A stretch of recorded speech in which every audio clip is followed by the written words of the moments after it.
شهر رمضان الذي أنزل فيه القرآن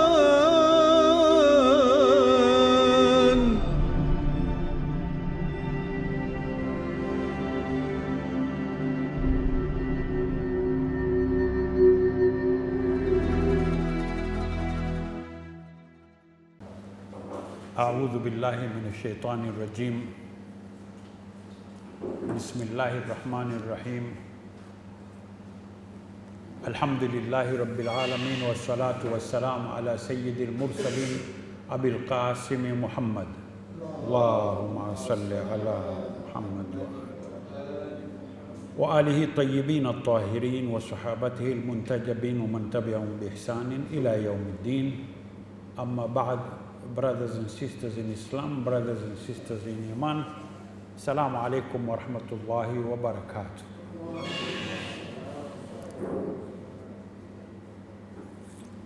Again today I thought of doing a Q&A, a question and answer session, but still I remembered there's a very important part that we've never touched upon, and most of the time when we miss to touch upon this important part, the historical aspect of Islam and Africa is missed.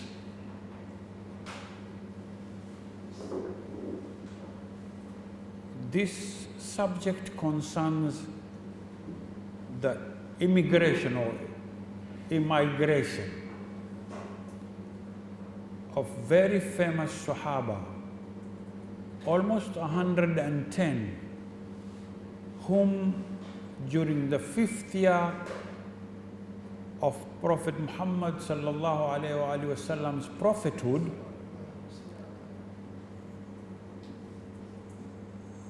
these companions went to the Prophet because of the brutality that the Quraysh were doing to them, and asked the Prophet to advise them on where to move to so that they can practice Islam peacefully.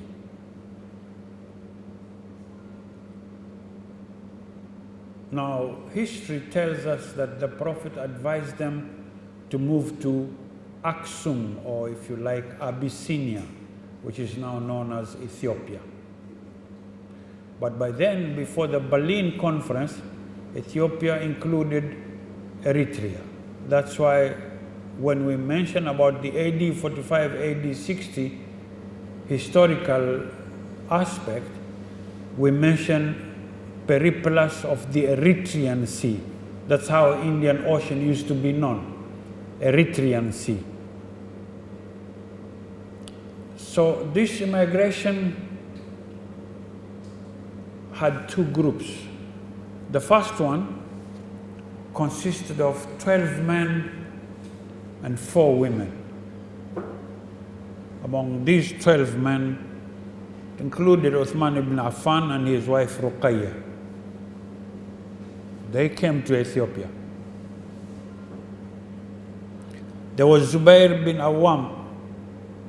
There was Abdurrahman ibn Auf, Uthman ibn Mat'un, and Mus'ab ibn Umayr, among famous Sahabas. These people left for Abyssinia, or if you like Aksum, or if you like to call it Ethiopia, in the month of Rajab, 615 AD, that is 7th century, according to Gregorian calendar. The 5th year of the Prophet's mission, that's when they left and came to Ethiopia. Normally, this is where you find historians or those who lecture you on the historical aspect of Islam and Muslims, mentioning this story, trying to justify the issue or present proof that Islam moved to Africa from Mecca earlier than moving to Medina. This was the 5th year of the Prophet's mission. And Medina, it moved during the 13th year of the Prophet's mission. So Africa had Muslims long before Medina, and Medina is closer to Mecca than Abyssinia or Africa. They took a boat from a seaport of Shu'aiba. That's where they took a boat. West of present-day Jeddah port, where the port of Jeddah is now, is west of Shu'aiba. Or Shu'aiba is west of Jeddah. And sailed passing through the famous Dahlak Island to Zula seaport.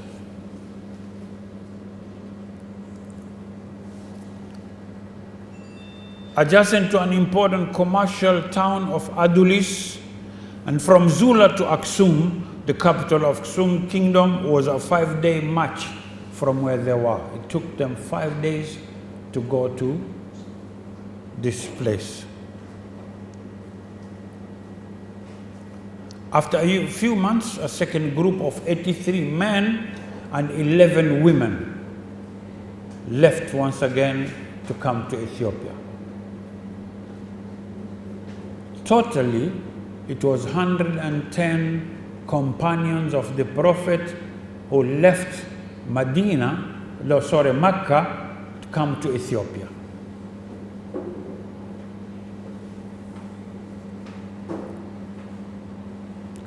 These 83 men and women, 11 women who left in the second trip, were led by Ja'far ibn Abi Talib, who is a brother to Imam Ali alayhi salam and a cousin to Prophet Muhammad sallallahu alayhi wa alihi wasallam.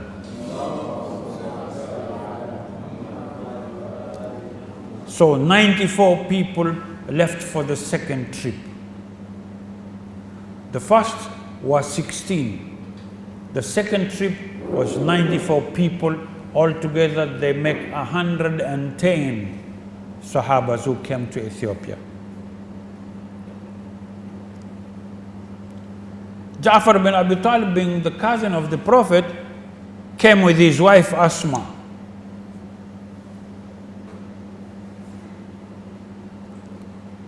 And they came taking the sea route. Most of us don't learn this history in school, neither do we learn this history in madrasa.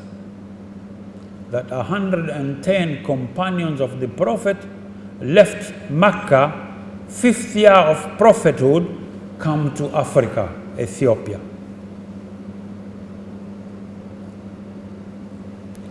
These two groups consisted of key and da'wah committed persons who are also very close to the Prophet, factors that contributed greatly to the success of their mission in growing the seeds of spreading Islam in Ethiopia and beyond. Now remember, yesterday or day before yesterday, I mentioned to you about a research, a very latest research that tells us that the Swahilis are more deriving from the Asian and Persian lot of people who came to the East African coast than the Arabs. This is the latest report, scientific one. They've gone to an extent of even checking on the DNA of the elites of these places, East African coast, and see that no, just a point of correction. Arabs didn't play a major role in getting married to the Swahilis and getting kids with the Swahilis than the Asians and Persians.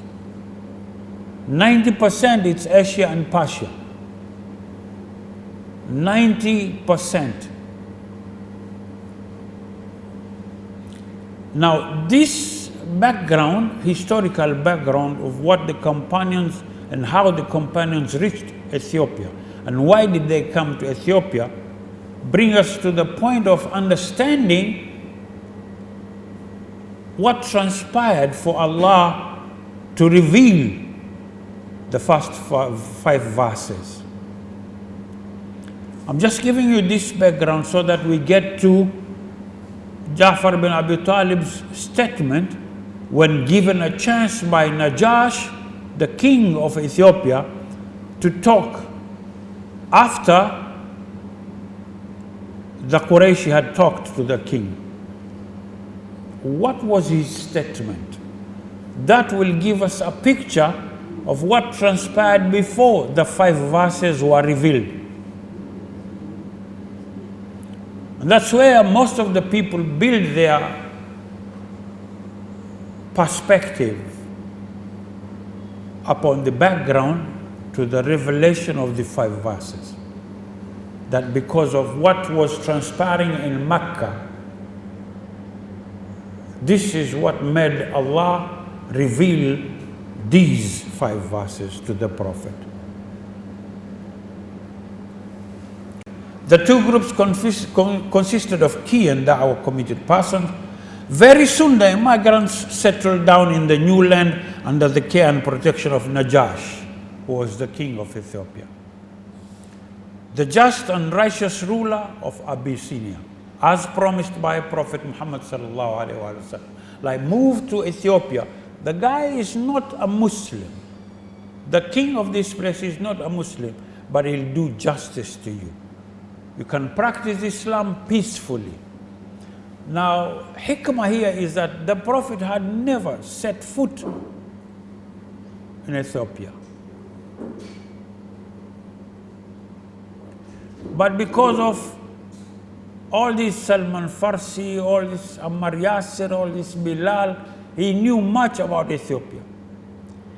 All this about Ashab al-Fil and his father and grandfather, all this made him know much about Ethiopia before even he stepped into Ethiopia. But Muslims still don't know what transpired during those times. In Mecca, this migration started a great hue and cry for 2 good reasons. This of the companions moving to Ethiopia. Firstly, there was hardly any family of the Quraysh which did not lose a son, son-in-law, a daughter, a brother, or a sister.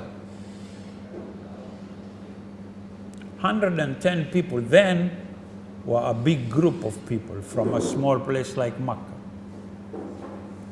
Secondly, the Quraysh realized that the immigration of this elite group will definitely have a strong impact in Abyssinia, and their message shall attract new converts among the Abyssinians and beyond. And of course it did. Because this was the time that most of my people, like the coastal side of Kenya, Lamu and all this place, this is when Islam came in, between 7th and 8th century. Because most people were living under a kingdom known as Shungwaya Bantu Kingdom.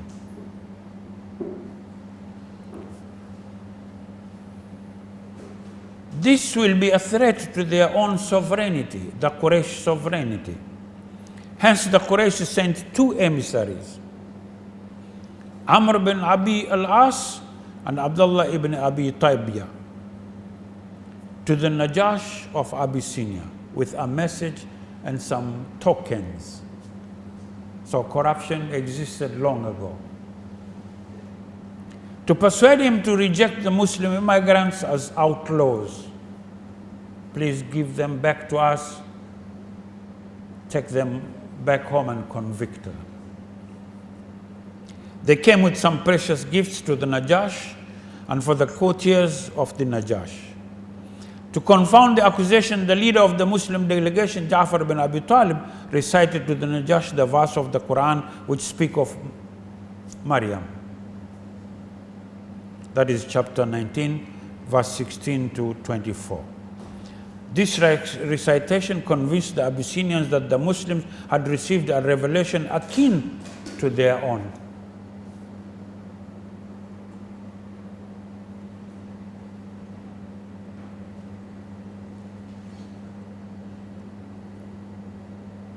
Now, many people, because of not knowing this historical background, don't know what did Ja'far bin Abi Talib say to the king. And this is where most people don't know what transpired before Surah Al-Alaq.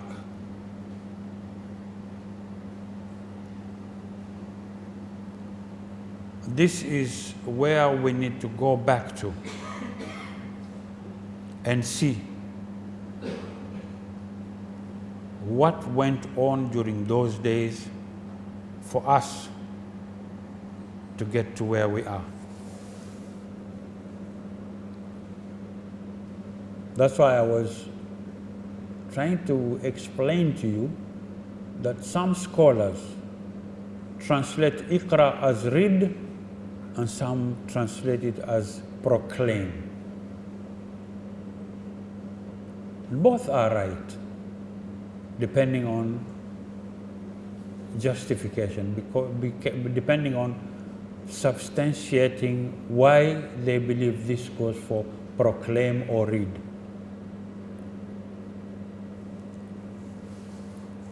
But let me just quote what Ja'far bin Abi Talib told Najash when given a chance. Like, okay, we've had the Quraysh, now I can't give you these guys without give them a chance to tell me their side of the whole story.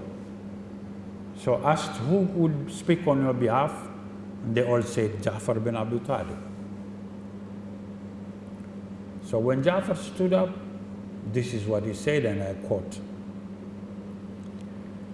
"O king, we were ignorant people,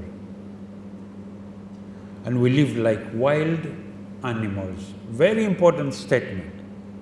I'll build on this statement my substantive point on why we need to understand Al-Alaq better than what or how we do right now. O king, we were ignorant people and we lived like wild animals. These are very heavy words. Ja'far bin Abi Talib is telling Najash, king of Ethiopia, the strong among us lived by preying upon the weak. We obeyed no law and we acknowledged no authority save that of brute force. We worshipped idols made of stone or wood, and we knew nothing of human dignity. And then God, in His mercy, sent to us His messenger, who was himself one of us. We knew about his truthfulness and his integrity. His character was exemplary, and he was the most well-born of the Arabs. He invited us toward the worship of one God, and he forbade us to worship idols. He exhorted us to tell the truth and to protect the weak, the poor, the humble, the widows, and the orphans. I'll repeat this. We knew about his truthfulness and his integrity. His character was exemplary, and he was the most well-born of the Arabs. He invited us toward the worship of one God, and he forbade us to worship idols. He exhorted us to tell the truth and to protect the weak, the poor, the humble, the widows, and the orphans.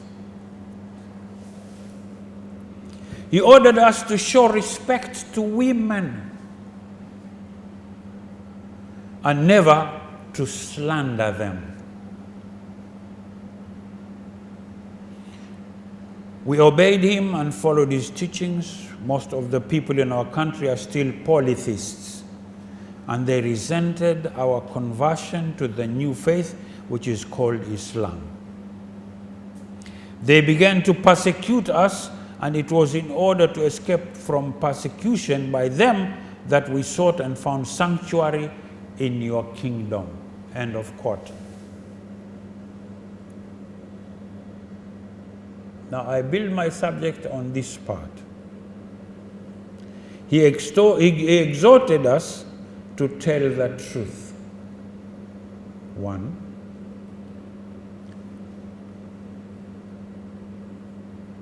And to protect the weak. 2. The poor. 3. The humble. 4. The widows. 5. And the orphans. 6. Now it's 1,400 years and 40 since this was said. And this is the background to what transpired in Mecca for Allah to reveal the first 5 verses of Al-Alaq. That's why here comes the word Iqra, proclaim. In other words, go tell them. Qawlan sadida.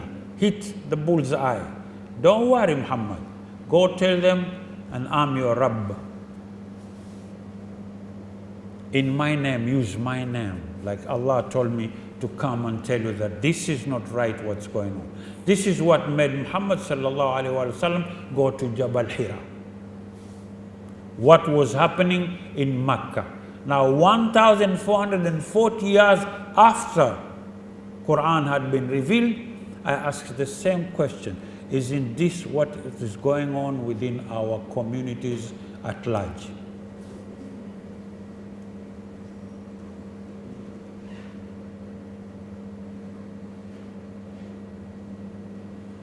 Do you see why I told you to talk about Al-Alaq? We need a whole month. Just Iqra bismi rabbika alladhi khalaq, khalaqal insana min alaq. Just that, leave alone Iqra wa rabbukal akram. No, wait. Just this, because we have to go to this background. Now look at it. Do we respect the poor? Do we respect women? Do we respect the humble, the weak? Do we serve them?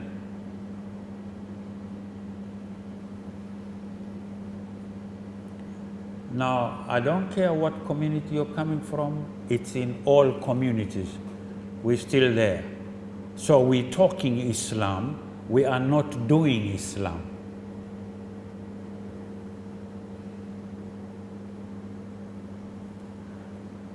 This is why I say institutes like masjids, like churches, like synagogues, like temples, give hope, not solutions.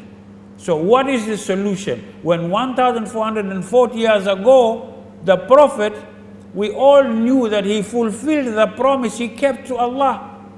He gave dignity to women. Why are they losing dignity now? 1,440 years after he succeeded. The poor, the widows, the orphans, where are these institutes that take care of them?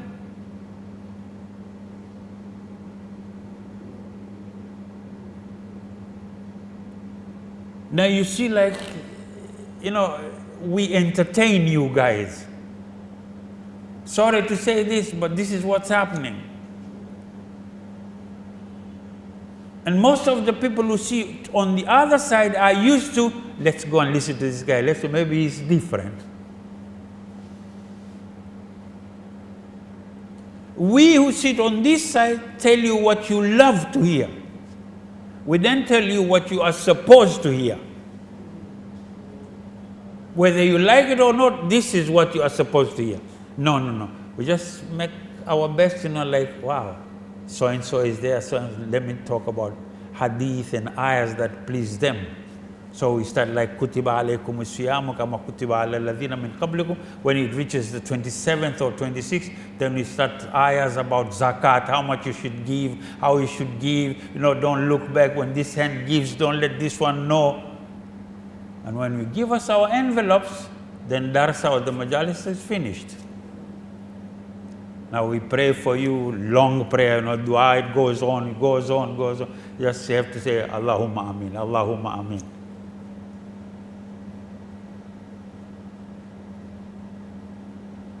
But remember I said, lahu mu'aqibatun min bayni yadayhi wa min khalfi yahfadhuna min amrillah. How does Allah look at us who talk to you these things just to please you, to entertain you. What would be our reply when we meet Allah? Or I used to hold majlis like that, say, I saw you. My angels used to report about you daily, you and those who came to listen to you. But you did nothing. You didn't even open their minds, you to entertain them, let them pass time till they have to go back to the mosque and eat a little bit and then start fasting tomorrow morning.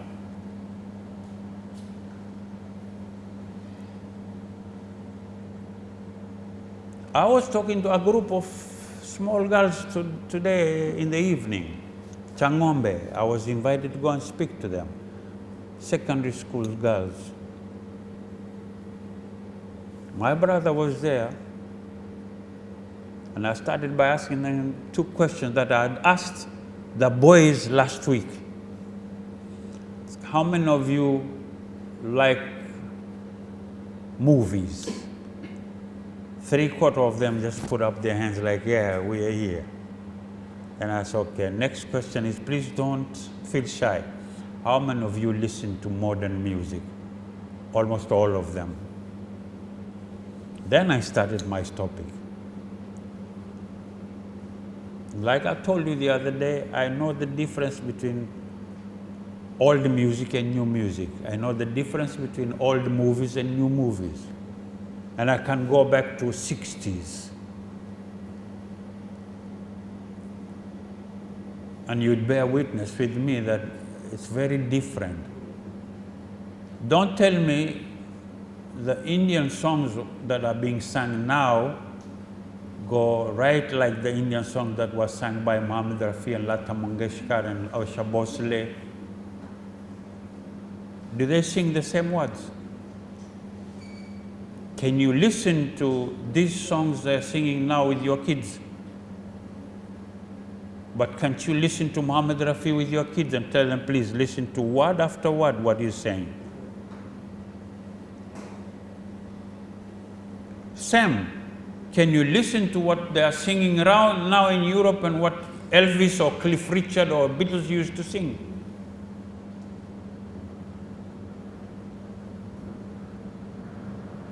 Next question is this a coincidence? So this time in Mecca, things were like this. No respect for women, no mercy for the orphans, for the widows. They were like, taka taka, you are nothing, just move out, let us pass through. So the Prophet was fighting this kind of life. Now the question is, don't we have the same kind of life now in our societies? Are we Muslims?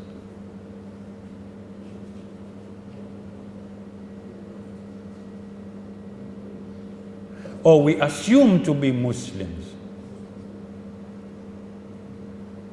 How many of us, if I see the younger generation on this side and this side, how many of you have gone through single parenthood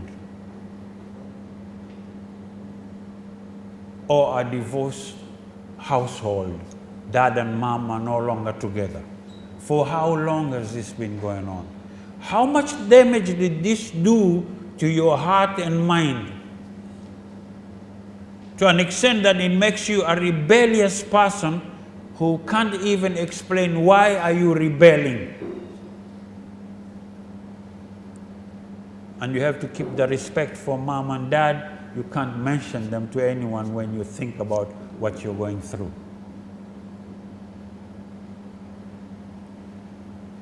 So this is the community, this is the society, this is the generation that we are living with. And with a gap of 10 years, the 50-year generation, the 40, the 30, the 20, and the 10-year generation, we've lost it.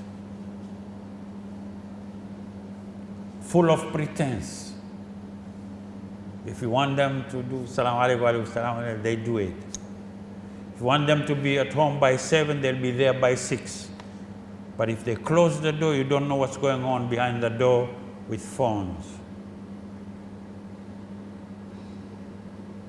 Some are addicted to pornography, some are addicted to music, some are addicted to funny movies full of crime, free sexual play, and drug abuse. That's the kind of movies they like to check. And they don't know what the movies do to them.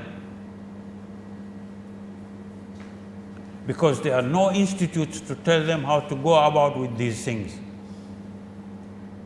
And that's globalization. That's free market. There are things that they sell them to you at lower prices than the things they give them free to you because they don't need them anymore. They know how much menace it has caused to their society, so they're bringing them to you. Why? Because of love? No. They want to take you the same moves, same steps that their society has gone through. So you check Rambo, you check Manchurian Candidate, you check these kind of movies, you like to act like them, you start crying.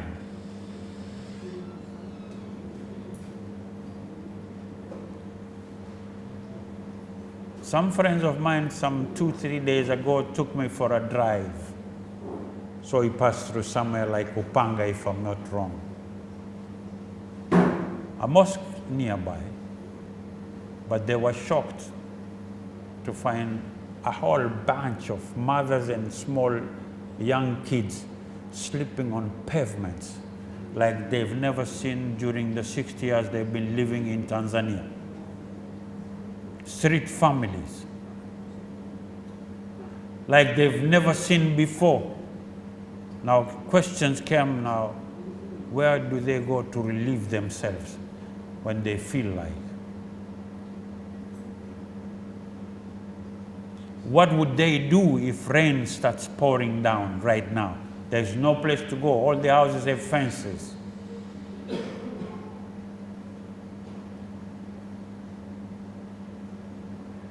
Worst of all, what would they do if one loses control with a car and is speeding and he goes on top of them, all of them?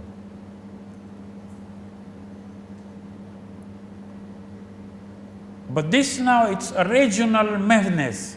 It's in Mombasa, it's in Nairobi, families, street families. Street families are a menace to the society. But it's a message. What is it telling you? That you are disorganized as a society. That's why these people come to town and sleep by the roadside. And again, you like putting your hand in your pocket and giving 1,000 shillings, giving 500 shillings, thinking, mashallah, never look back on a poor guy. When you ask for, just give. But are you sure Allah would be annoyed if you institutionalize this thing? Like, don't sleep in the streets with kids. Please, if you are poor, come to this institute and someone will do something for you. Who is going to do this for us? Now, the younger generation on this side can think of what is to be done. Should come down and sit down, brainstorm, write down reports like this is what we think should be done. Do we need funding? Where do we find funding? And how can we go about it? How do we institutionalize this issue?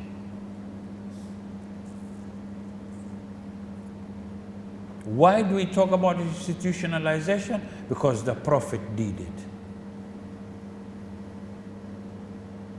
He went to a time when in Mecca or Medina, if he goes to someone and says, here's your peace. That guy says, Rasulullah, I'm okay. I feel like giving too. How did he achieve this? No one is telling us.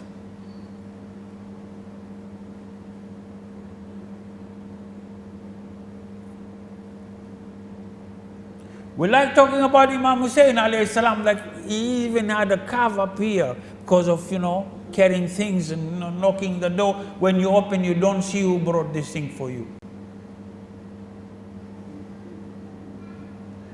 But we don't find Imam Hussein in ourselves. Muharram, we talk about him. But we don't learn from those happenings. We don't learn what happened to Imam Hussein and the family. We don't ask ourselves, can this happen to us during our time? If yes, what are we doing? Do we see Muawiyah now? We don't. And there are plenty of Muawiyahs. Some within the community, some outside the community. And who is our Hussein now? So we all listen to stories about Hussein, we cry about Hussein, but we don't strive to be like Hussein.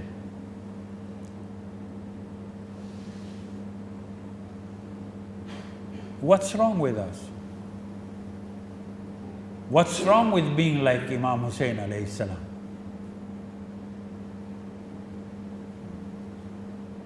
Who's stopping us from being like Imam Hussein alayhi salam?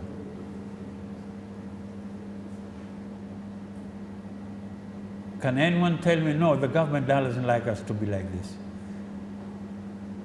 I'd say no. They need Hussein now. Even the government needs Imam Hussein now. But do we know Imam Hussein really?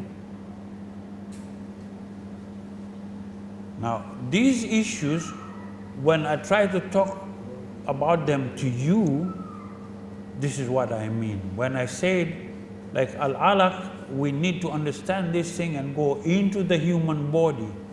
This is what I mean, because this is what was happening. Now then, Allah brings in a prophet, like, okay, let me use this person to change the situation. What we need to do is be like the prophet. No more wahi, no more nothing, but let's try to be like him. At least to come to halfway. When we try to be like him or go beyond what he was, then we'd come halfway. If we say we can't be like him, this is the situation. We'd always be like this.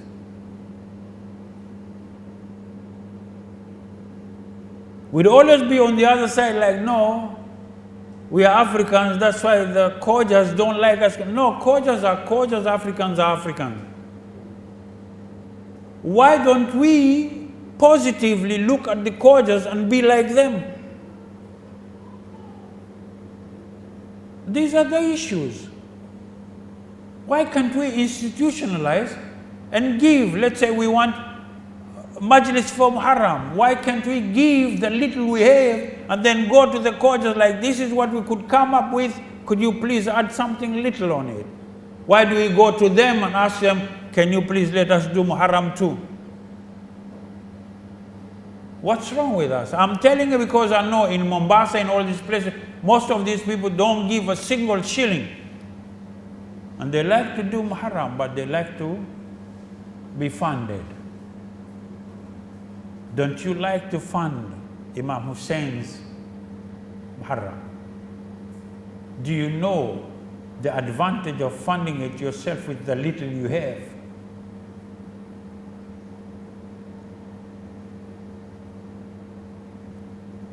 What weakens us is globalization. This is the negative side of globalization. The positive side is staying number one as we were before the Europeans come to our proximity.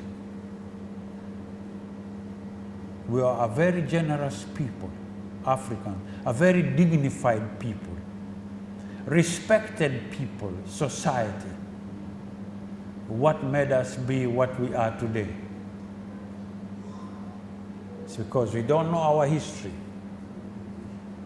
And I said this and I repeat, if anyone wants to be overhead, if anyone wants to rule you, it's so simple. It just moves away your historical aspect. You don't see it, you don't know who you are. You don't know who you are. So you come down and you'll always be relying on them to tell you who you are. Now here in Tanzania, you are far much ahead because most of you don't like to check one another as per ethnic background, color of your skin, you've advanced on that stage. You live like brothers, different from Uganda, different from Kenya. Kenya, we are ethnicized. We are in the same category, Muslims, but if you come 1, 2, 3, someone, nice buys you a drink, Sheikh Kabila gani? This is the next question. Tell him, oh, okay. So you're from this place, eh? Okay. And then the story goes off there. And you'll never see him again. Maybe you're the tribe he doesn't like, coming close to. Don't fall into that trap, We need to come up with a think tank. We talk these things up, but globalization is not that simple. Its effect is either positive or negative depending on how you understood the whole aspect of globalization. What good can it do to you? It's good, it's economic. Okay, what business can we do? Technological, what technology should we? How many professionals in this technology do we have? Societal, what can we say no to and what can we say yes to as far as globalization is concerned? There's the maritime thing. There are guys from Korea and China coming to fish around our waters.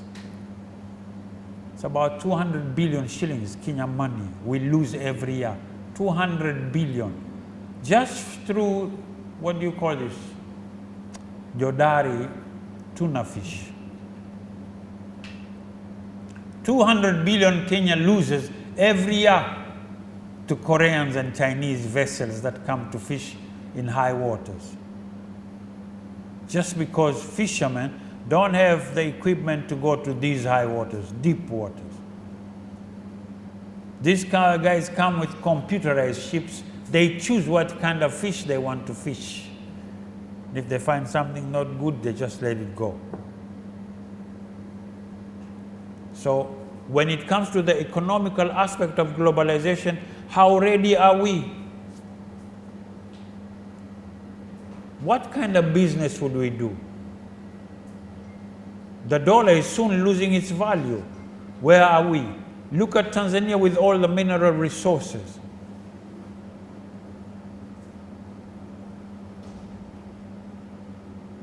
Alhamdulillah, the Khoja community, you know how much economy you have in your hands, in as far as economy is concerned in Tanzania.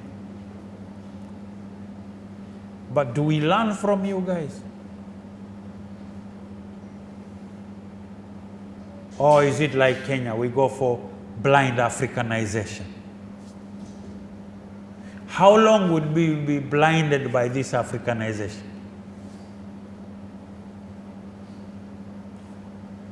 Bismillahir Rahmanir Rahim. Ya ayyuhan nas inna khalaqnakum min dhakarin wa untha waj'alnakum shu'uban wa qabaila lita'arafu inna akramakum 'indallah atqakum. How do we understand these verses? So Islam came from zero. Islam came to fight these things about poverty, about weakness, humbleness of some people. It came to sort of revolutionize thinking, came to fight for human rights for widows, women, orphans, physically challenged. Now, where are we in these things? Do we fight for them too? Or we've left them to suffer their own life? How long will it take us to come back to sense again?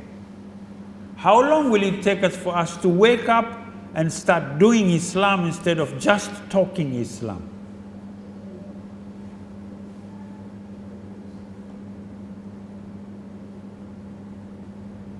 That's why Quran asks us, Ya ayyuhal ladhina aman, lima taquluna ma la taf'alun. Why do you say what you don't do? You say you are Muslim, why don't you do Islam? Kabura maktan inda Allah an taqulu ma la taf'alun. It's an abomination now for you to say towards Allah what you don't do. Who are you trying to fool? Allah? No. He's told you, you have angels in front and behind. They are marking down whatever you do, say, think. He has complete records of what you do, of your life. You cannot lie to him. Now we need to sort of wake up. We need to put sense. I go back to the same word, I repeat, we need to be conscious of Allah. For us to be acting Islam, for us to be practicing Islam, for us to be doing Islam than just talking Islam. We need to come out of this giving hope and instead give solutions to our problem. This is what I leave with you tonight. I thank you very much for attending this lecture. Inshallah, let's pray for one another. Tomorrow is another day. Inshallah, we'll meet again. Assalamu alaikum wa rahmatullahi wa barakatuh.